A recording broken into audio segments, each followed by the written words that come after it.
Hello everyone, welcome back to our channel.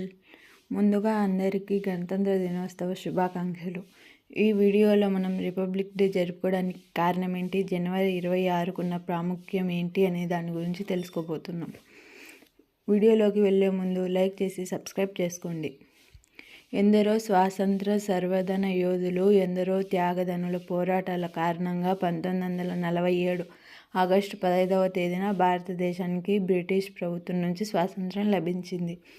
ఈరోజు 76వ గణతంత్ర దినోత్సవ వేడుకలకు దేశ రాజధాని ఢిల్లీ స్వరాజ్యం సుందరంగా ముస్తాబవుతుంది.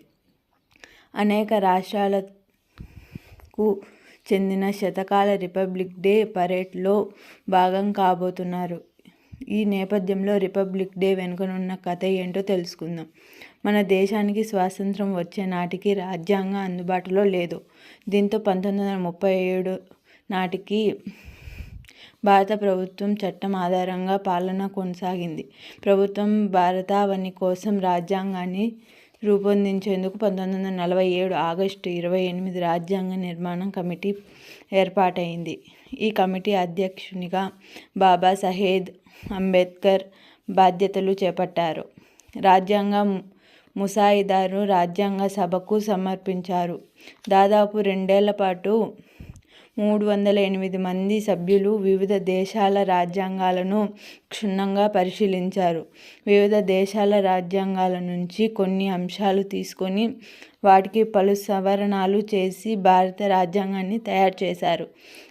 దీనిని ఇంగ్లీష్, హిందీ భాషల్లో చేతిరాతతో తయారు చేసి 1950 జనవరి 24న సంతకాలు చేసి ఖరారు చేశారు. అలా తయారైన రాజ్యాంగం 1950 జనవరి 26న అమల్లోకి వచ్చింది. ఆ రోజు నుండి బ్రిటిష్ ప్రభుత్వానికి భారత ప్రభుత్వానికి పూర్తిగా దూరమైంది. చారిత్రాత్మకంగా ఈరోజు ఉన్న ప్రాముఖ్యం దృష్ట్యా జనవరి 26వ తేదీ గణతంత్ర దినంగా ఎంపిక చేశారు. ప్రతి సంవత్సరం జరుపుకోవాలని నిర్ణయించుకున్నారు.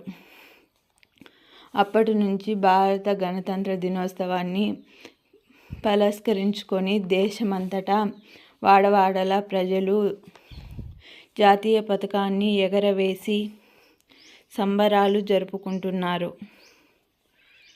Thank you everyone. ఈ వీడియో మీకు నచ్చినట్లయితే లైక్ చేసి సబ్స్క్రైబ్ చేసుకోండి. పక్కన ఉన్న బెల్ ఐకాన్ మీద క్లిక్ చేయండి. కామెంట్లో జై భరతమాత అని కామెంట్ చేయండి.